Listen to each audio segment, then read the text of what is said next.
10, 11.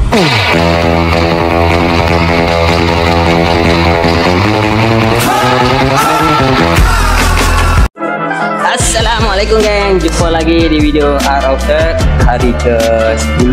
So hari ni kita nak sambung buat wallpaper. Wallpaper banyak lagi.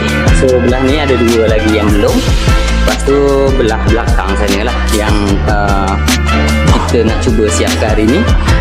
Sempat ke tak, itu aku tak tahu. Cuma apa yang kita plan untuk cuba selesaikan wallpaper ni dalam masa terdekat.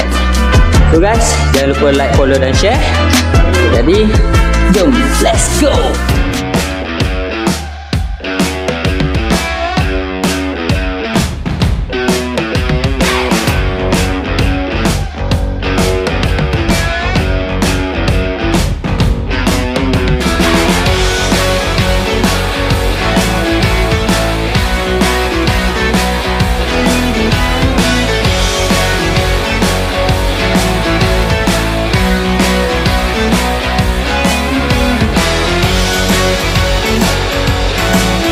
Okey guys, petang ni settle sebelah ni dulu. Ni dengan Salam dia ada kerja sikit, so aku tak boleh nak buat seorang benda ni.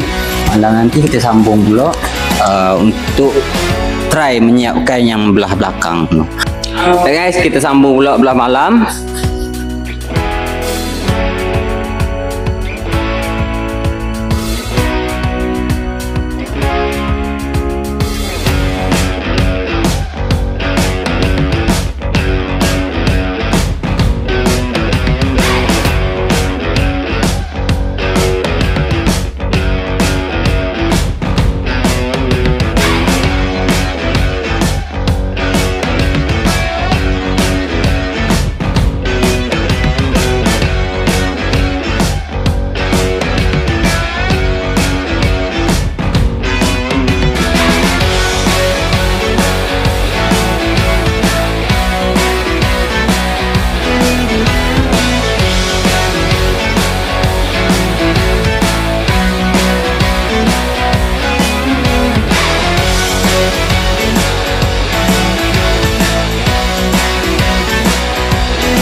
Alright guys, selesai sudah untuk hari ini.